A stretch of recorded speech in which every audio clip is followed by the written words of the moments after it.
2 Coríntios, capítulo de número 3, verso 18. Vamos ler do verso 12 em diante, tá? Cristo Jesus. 2 Coríntios, capítulo de número 3.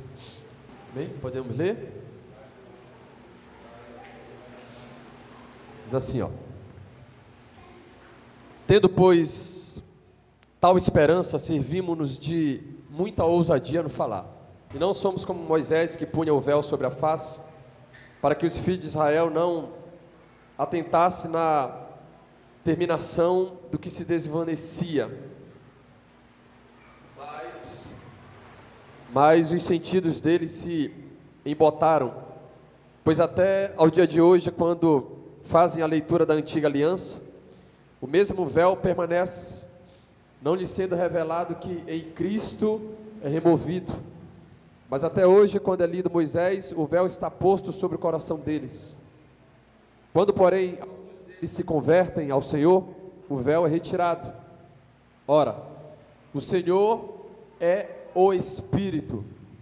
E onde está o Espírito do Senhor, aí há liberdade. Diga bem alto, liberdade. E todos nós, com o rosto desvendado, contemplamos como por espelho a glória do Senhor. Somos transformados de glória em glória, na sua própria imagem, como pelo Senhor, o Espírito. Diga com todos, glória a Deus. Feche seus olhos, querido Espírito, nessa noite, com muito carinho queremos te pedir, que os nossos ouvidos e o nosso coração, nosso espírito esteja cativo à tua voz e às tuas revelações, e que nós sejamos, Pai, libertos e levados a águas profundas, aonde seremos transformados de glória em glória, para que nós possamos alcançar a estatura de varões perfeitos e de homens e mulheres santas em Ti. É o que nós te pedimos nessa noite com muito carinho, em nome de Cristo Jesus. Digam todos glória a Deus. Fique à vontade, tá? Em nome de Jesus. Eu tenho carregado algumas angústias em mim. São angústias necessárias para esse tempo, por causa de cada um que Deus tem nos confiado nessa igreja. O interessante é que quando nós falamos de angústia, nós precisamos entender que aonde falta angústia para com as pessoas, de alguma maneira, falta para elas entenderem a responsabilidade e o poder que há na responsabilidade para com aqueles que são dados, entregues, e com responsabilidade de destino e desígnio que o Senhor prepara para cada um de nós dentro do seu próprio tempo. O meu maior anseio e o meu desespero é que nós venhamos caminhar e avançar apontando para aquilo que Deus tem nos chamado para viver. Então o apóstolo Paulo, ele começa a descrever a respeito de glória em glória, mas antes de chegar nesse texto tão precioso, ele começa a nos mostrar Moisés, quando descia do monte, descia com o véu sobre o rosto, para que o brilho do seu rosto, da glória de Deus sobre o rosto de Moisés, pelo fato dos homens verem o brilhar, o resplendor da glória de Deus no rosto daquele homem, fosse algo que eles conseguissem discernir o poder que aquilo era. E aí quando ele voltava para estar com Deus, ele tirava aquele véu porque não havia necessidade. E aí o apóstolo Paulo começa a dizer assim, que até hoje eles ainda carregam isso, ou seja, há um véu que impede eles de terem acesso à verdadeira glória de Cristo Jesus, que é revelada em nós quando nós contemplamos a Ele. Isso acontece por meio da palavra. Você ouve a palavra vai tirando de mim e de você, ela vai descortinando aquilo que estava guardado, e que agora nós podemos ter acesso às revelações, para que possamos ser transicionados para aquilo que Deus deseja para a nossa vida. A grande questão é o que mais dói em nós e deveria doer, e aí é a minha angústia.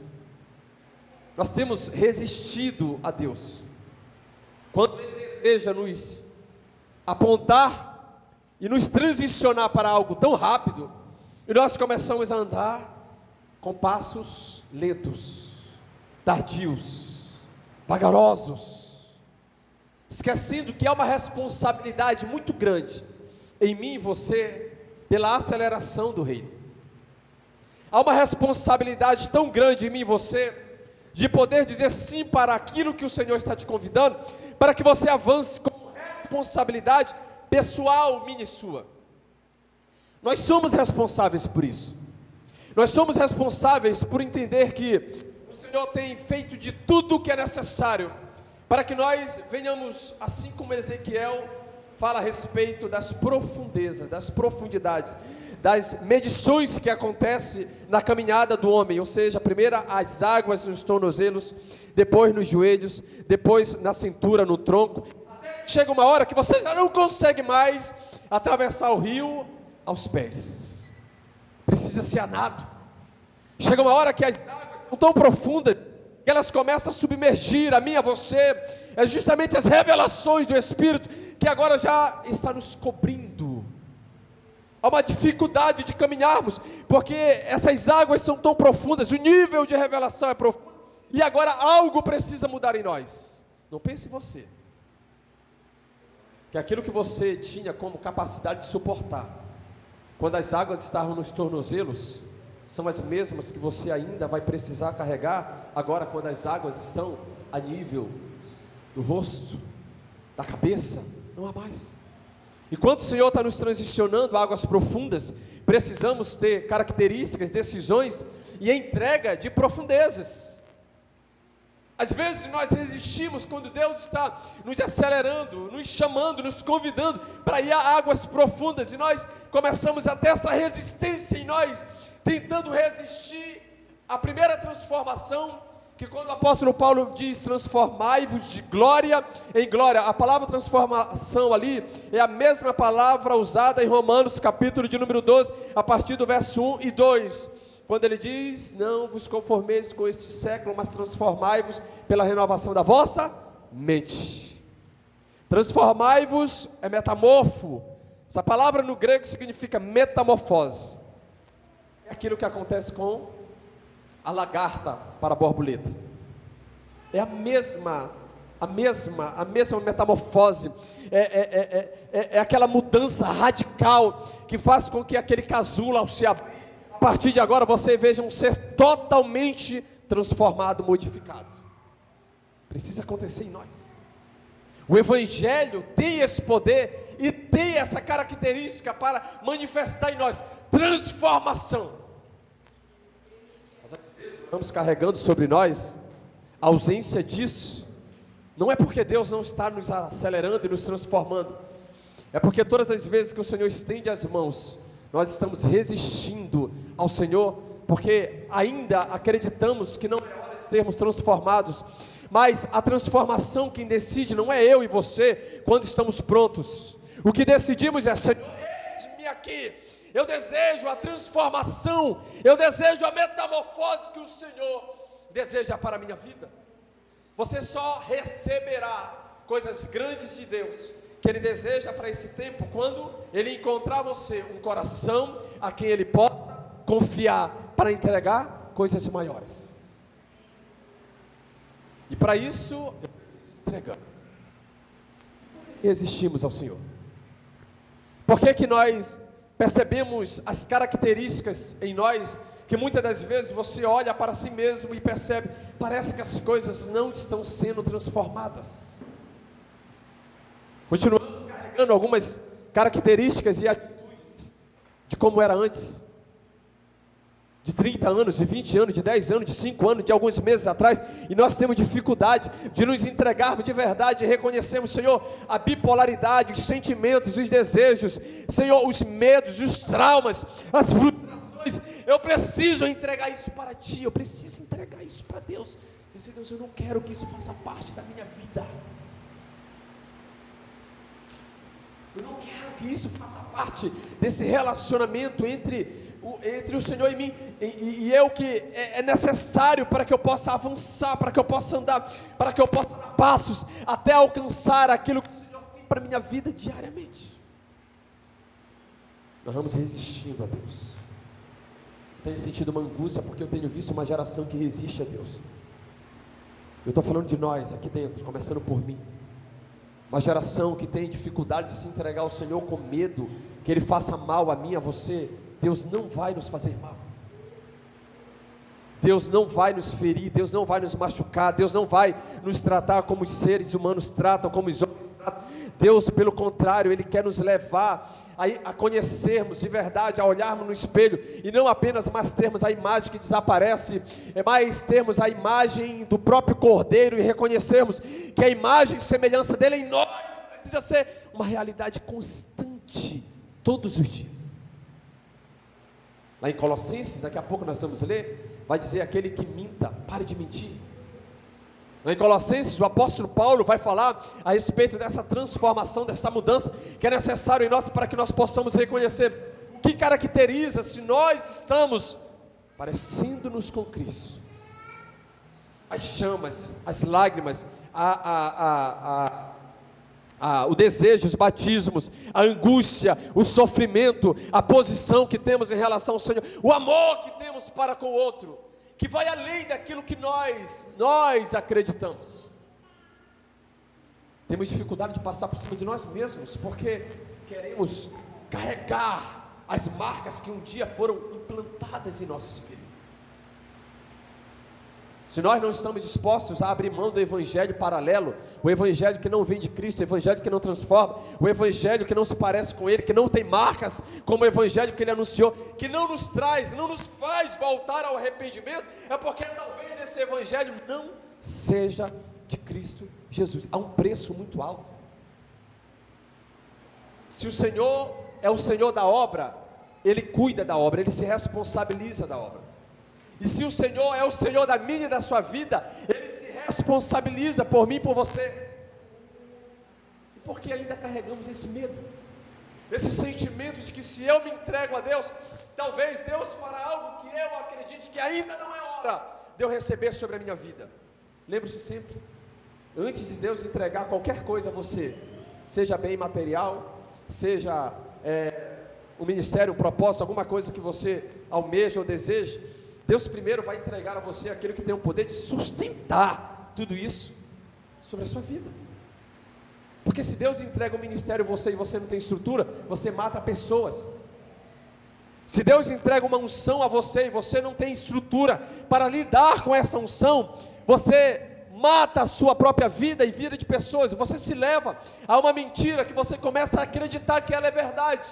E detalhe, você começa a compartilhar ela com outros, começa a ensinar, você começa a conduzir pessoas, e o caminho que... Preste muita atenção no que eu vou falar a você.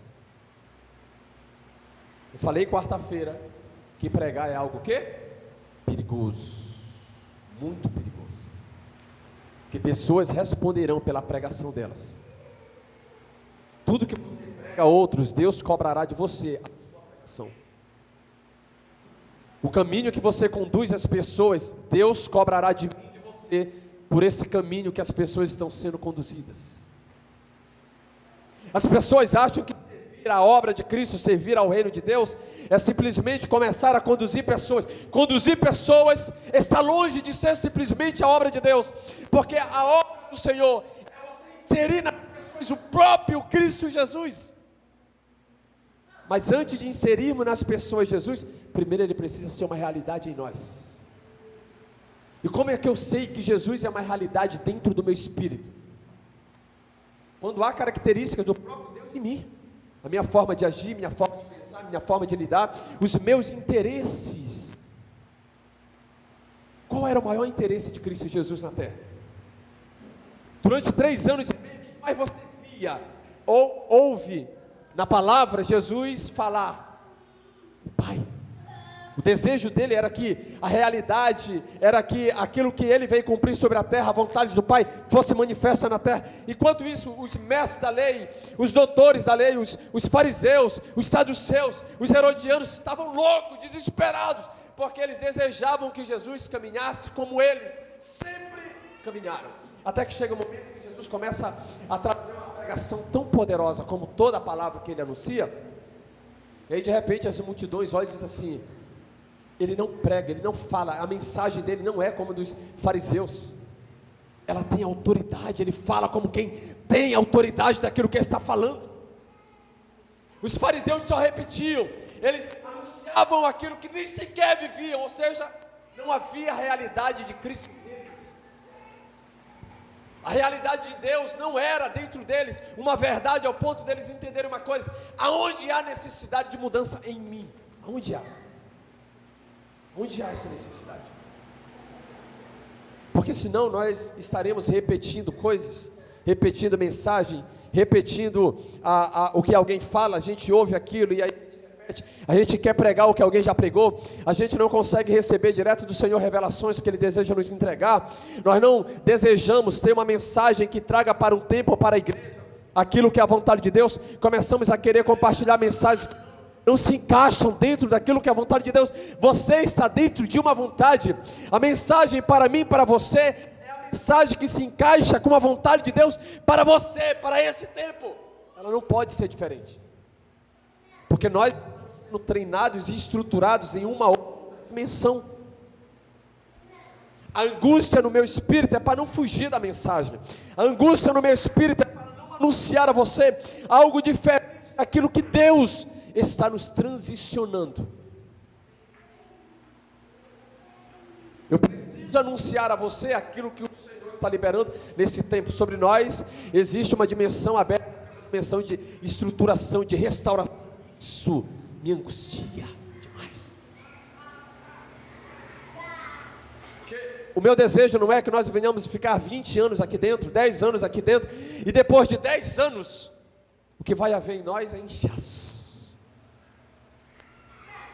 Queridos, daqui a 10 anos, é para você estar andando, seus olhos espirituais abertos, você vendo as dimensões, você vendo o anjo, você vendo o demônio, você sendo instrumento de Deus para curar, para libertar, você carregando as dimensões do Espírito, você é instrumento de Deus para mover a terra e fazer com que a realidade do reino seja uma realidade sobre ela.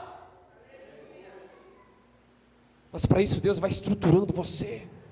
Deus estrutura você para riquezas, Deus estrutura você para o ministério, Deus estrutura o teu coração, te faz amar o próximo, te faz chorar pelo próximo. O batismo de angústia traz para o meu coração o desejo, o anseio de ser uma resposta para aqueles que estão em meio ao caos. Você pode ouvir o evangelho a vida inteira, mas se ele não faz com que você chore com os que choram, se alegre com aqueles que estão se alegrando, talvez não seja o evangelho de Cristo. Você pode ficar 20, 10, 30 anos congregando, mas se isso não desperta você um desespero de querer andar como o Senhor, andar como o Mestre, fazer características deles, o sobrenatural de Deus, o evangelho sobrenatural, talvez o evangelho não é de Cristo Jesus.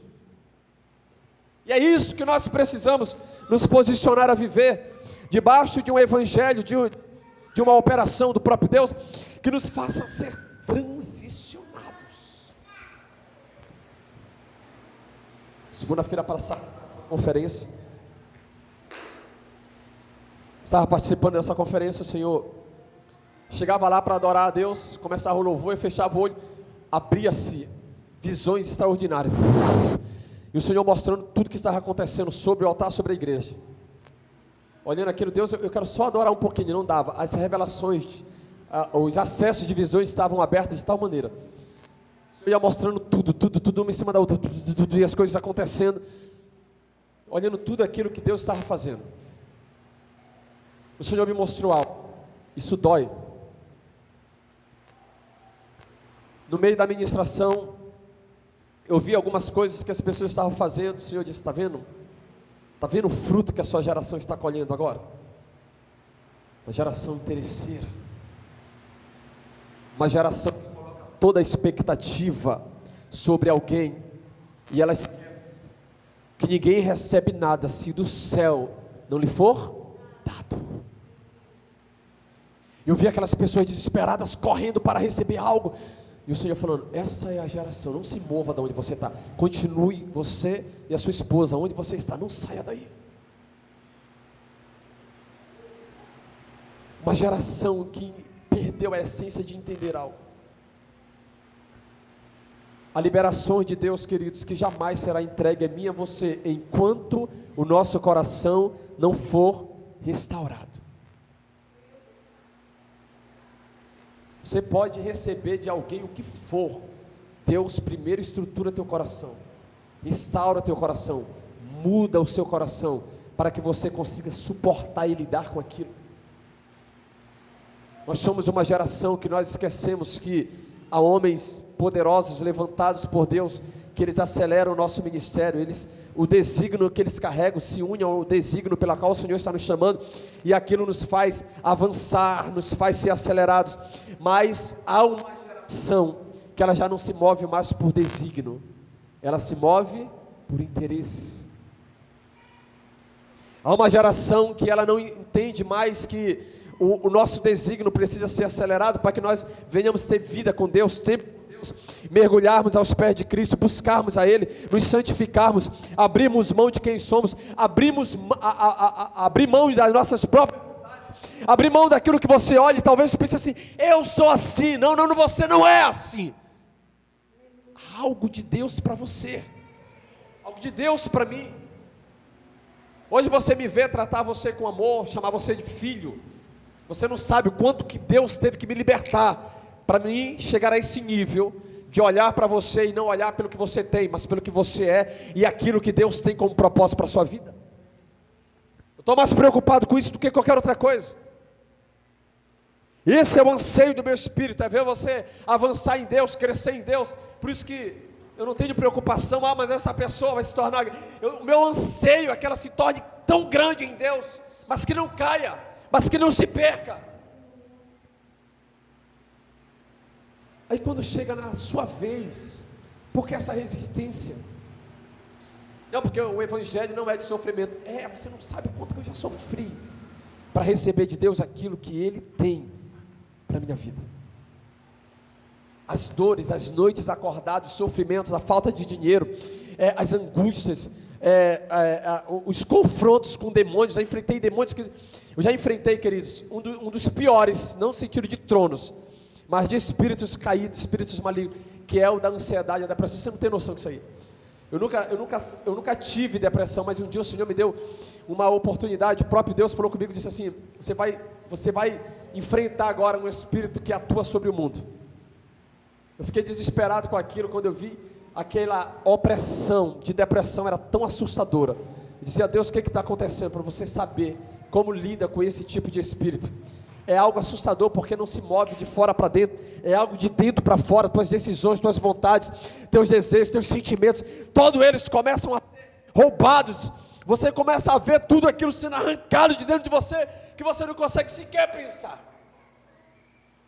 Por isso que anos sem pai espiritual, sem paternidade, eu entendi que há momentos na nossa vida que nós seremos transicionados e vai romper em nós algo quando nós temos um pai espiritual, quando nós temos um pastor, que é a hora que você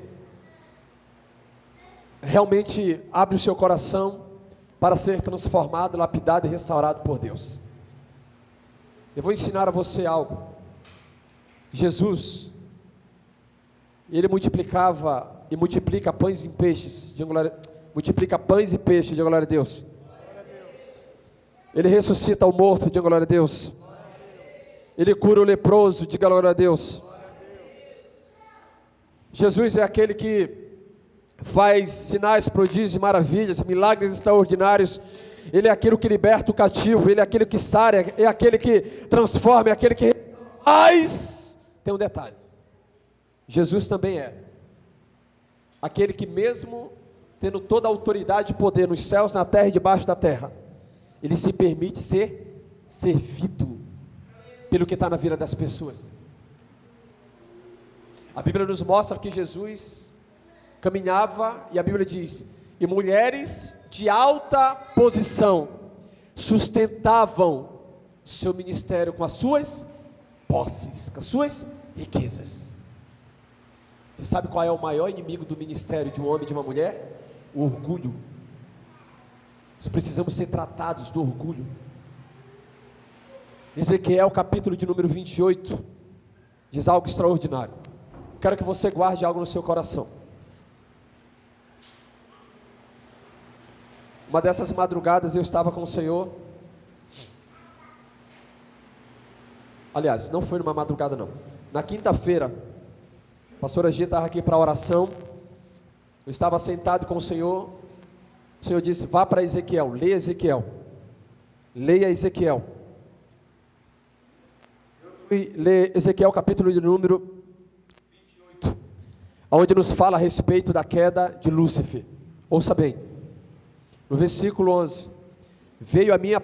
Não, eu vou começar aonde já fala diretamente. Versículo 13, estavas no Éden, jardim de Deus, de todas as pedras preciosas te cobrias, o sárdio, o topázio, as pedras preciosas, o diamante, o berilo, o ônix, o jaspe, a safira, o combúculo, a esmeralda, de ouro te se fizeram os engastes e os ornamentos. No dia em que fostes criado, foram eles preparados. Tu eras querubim da guarda, ungido, e te estabeleci, permanecias no monte santo de Deus, no meio das pedras andavas, perfeito eras nos teus caminhos, desde o dia em que foste criado, até que se achou iniquidade em ti. Na multiplicação do teu comércio, se encheu o teu interior de violência, e pecaste pelo que te lançarei profanado, fora do monte de Deus, e te farei perecer, ó querubim da guarda, em meio ao brilho das pedras. Elevou-se o teu coração, por causa da tua formosura, corrompestes a tua sabedoria, por causa do teu resplendor. Lancei-te por terra diante dos reis, te pus para que te contemplem.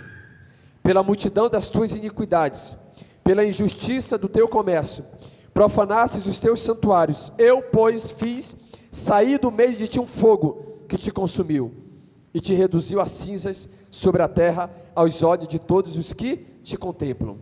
Todos os que te conhecem entre os povos estão espantados de ti. Vens a ser objeto de espanto e jamais subsistirá. Quando você olha para o diabo, você sabe que quando Deus o cria, o reveste de tal maneira, ele tinha um lugar de destaque, ele estava no monte de Deus, ele tinha todas as pedras preciosas, e ele tinha sobre ele responsabilidades extraordinárias no reino. Só que foi começando a se encontrar nele aquilo que Deus abomina. O coração dele se contaminou, pela formosura dele ele se perdeu, iniquidade havia sobre ele, e por aí vai. O seu ministério pode ser grande sobre a terra, mas talvez, se você não cuidar do seu coração, se você não cuidar daquilo que Deus entregou a você, você vai negligenciar o próximo passo de Deus para a sua vida. Porque os homens, eles olham para você, geralmente eles estão interessados na forma como você se veste, no tamanho do seu dízimo, na sua oferta, se você canta bem, se você é alguém rodado, se você é alguém influente. Deus não está preocupado com isso.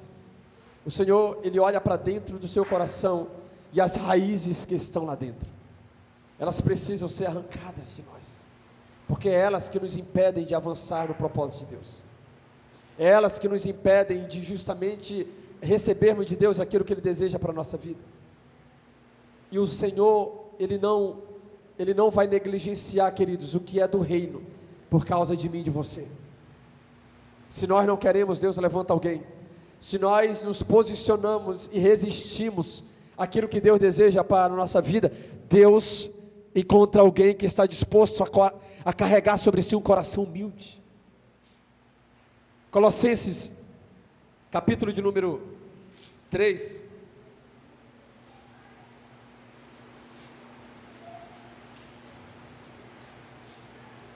No versículo 9 e 10 diz: não mintais uns aos outros, pois que já vos despistes do velho homem com os seus feitos, e vos revestirdes do novo, que se renova para o conhecimento segundo a imagem daquele que o criou. Em 2 Coríntios 4, 16, 18 diz: e por isso não desfalecemos, mas ainda que o nosso homem exterior se corrompa, o interior contudo se renova dia em dia. Porque a nossa leve e momentânea tribulação produz para nós um peso eterno de glória muito excelente, não atentando nós nas coisas que se veem, mas nas que não se veem, porque as que se veem são temporais, e as que não se veem são eternas.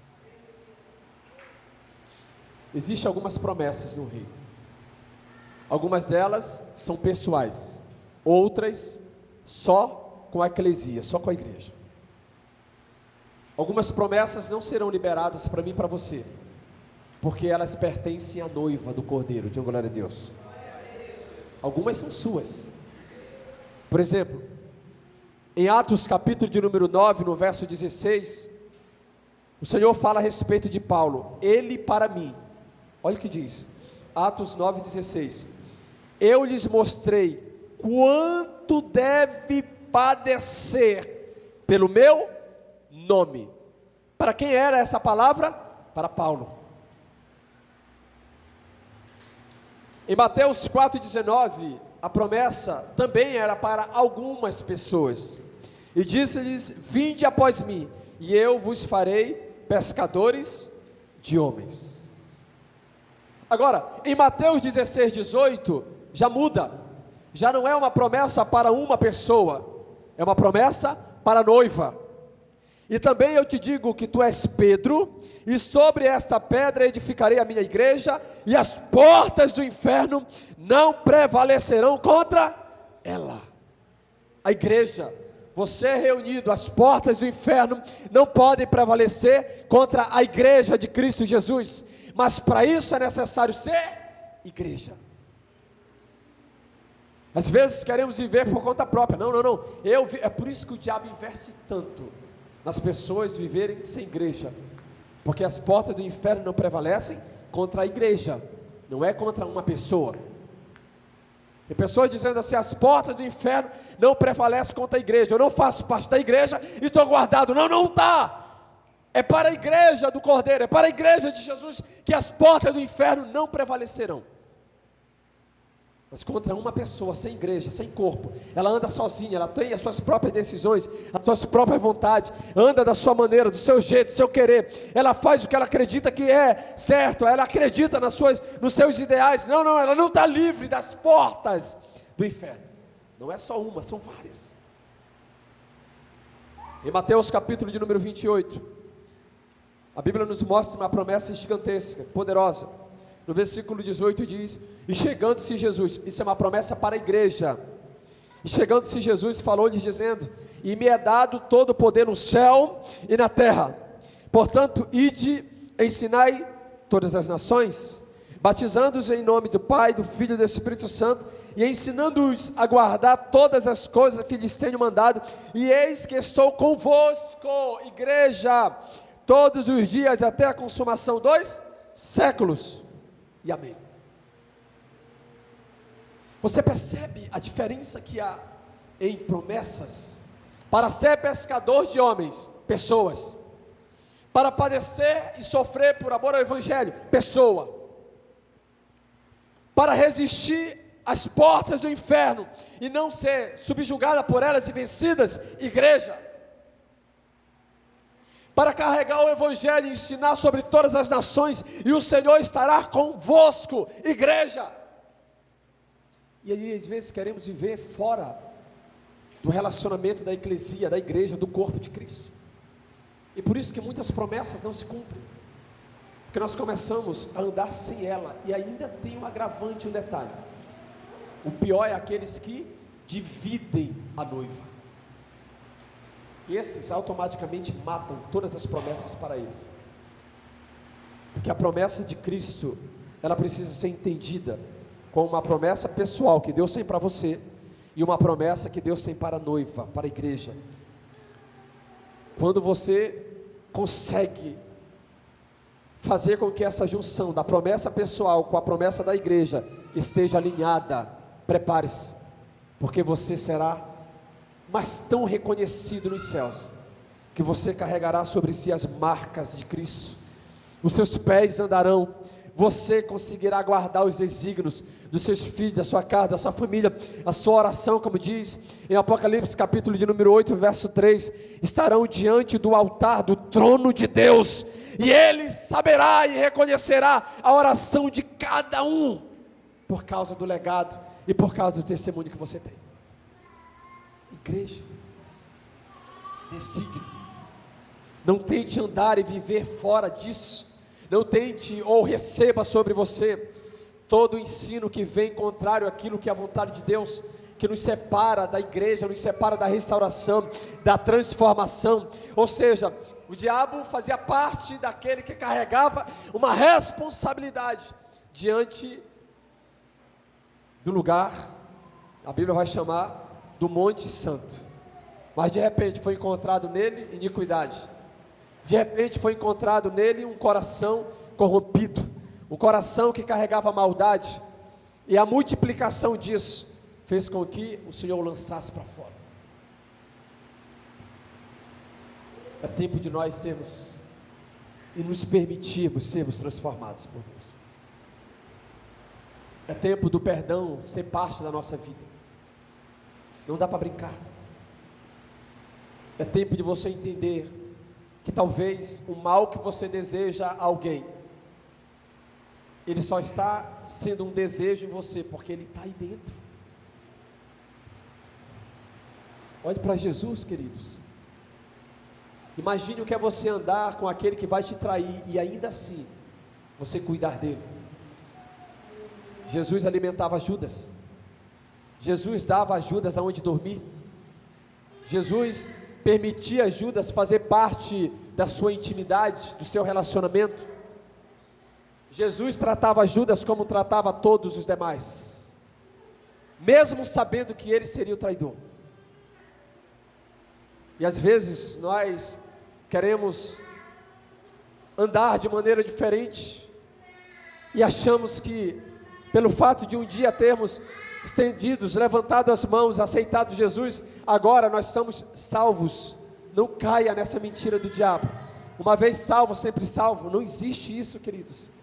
A salvação, ela é com muita angústia e sofrimento. Há um processo muito grande que nós precisamos viver na terra, para que nós possamos conseguir estabelecer sobre nossas vidas esse privilégio da salvação. E aí você começa a caminhar em Cristo, entendendo: Senhor, eu quero tirar todas as vestes que não vêm de Ti, todas. Há muitas vestes em nós que não vêm de Jesus. Precisamos ser vestidos, precisamos aprender princípios, princípio de honra, princípio de aceitar, de estender as mãos, e quando uma mão estiver estendida, você conseguir entender. Eu vou dizer um negócio aqui. Durante muito tempo da minha vida, eu resisti tanto à questão de receber a oferta das pessoas, porque eu queria guardar essas pessoas, entendendo que, como tem muitos homens avarentos que saíram pelo mundo e eles roubavam, isso não agora, está no tempo lá de Jesus. Jesus falava sobre aqueles que entravam pelas casas, faziam orações longas, para poder ter das viúvas as suas posses, e aí as suas orações eram para justificar que eles eram homens enviados pelo Senhor. E aí eu me lembro que um dia eu estava pregando em uma cidade lá no estado do Pará. Uma mulher chegou perto de mim, ela pegou um cofre cheio de moeda, e aí ela colocou assim, quebrou e disse assim: pastor, eu quero lhe entregar essa oferta que eu tenho guardado durante muito tempo. Quando eu olhei para aquilo, meu coração endureceu. Eu disse: eu não vou pegar, porque essa mulher tem tão pouco para me ofertar, não pela quantidade, mas tão pouco, no caso era tudo que ela tinha, era o que ela tinha guardado durante muito tempo. Senhor falou comigo e disse assim: se você não aceitar, você vai estar roubando aquilo que eu tenho para entregar para ela. Eu comecei a resistir o que Deus estava falando. Eu disse: Deus, mas é tão pouco para ela, Pai. Isso para mim talvez não vai fazer diferença nenhuma, Deus. Um monte de moeda, Senhor. Mas aí é que está a questão. Não é para fazer diferença para você, é para ela. O que eu tenho para ela vem por meio da honra. O que eu tenho para ela vem por meio da decisão dela abrir mão disso, reconhecendo que eu tenho muito a entregar para ela. Eu peguei a oferta daquela mulher, abençoei a vida dela, e eu saí e comecei a uma guerra pessoal. Eu guerreando comigo. Deus, eu vou devolver isso aqui para ela. Eu vou devolver essa oferta para ela. Senhor, não faça isso. Você não vai roubar essa mulher. Depois o Senhor começou a me levar em umas dimensões de ofertas, e eu comecei a entender uma coisa. Quando alguém está oferecendo, está te abençoando, quando você está dizendo não, você está roubando essa pessoa da bênção que Deus tem para ela, por meio da bênção que ela está entregando a você. Desde então, queridos, você pode chegar com uma camisa, pode até não dar em mim, mas quantas, você não tem noção, quantas ofertas eu já recebi. Quando eu recebi, não dava em mim, a roupa era pequena, era grande demais, o sapato, eu peguei aquilo, Senhor, pegue que não é para você, só pegue, aceite. Por quê? Porque você tem que entender que você é um canal, passa por você para que a bênção chegue sobre essa pessoa. Eu pegava e automaticamente ia preparar para alguém. O orgulho em nós, ou o sentimento em nós, de não aceitarmos aquilo, pode nos paralisar e roubar da outra pessoa o que ela deseja receber de Deus, pelo fato dela estar servindo. Isso funciona quando alguém está te ofertando, quando alguém está te abençoando. Funciona quando você está numa posição agora que você olha para Deus e sabe que o Senhor está desejando tirar a tua roupagem, essa roupa que te protege, essa roupa que você vestiu, para acreditar que agora você é bom no que você faz, você agora tem uma posição de destaque. Agora, não, tudo isso nós temos que lançar assim. Sou desprofino de tudo isso.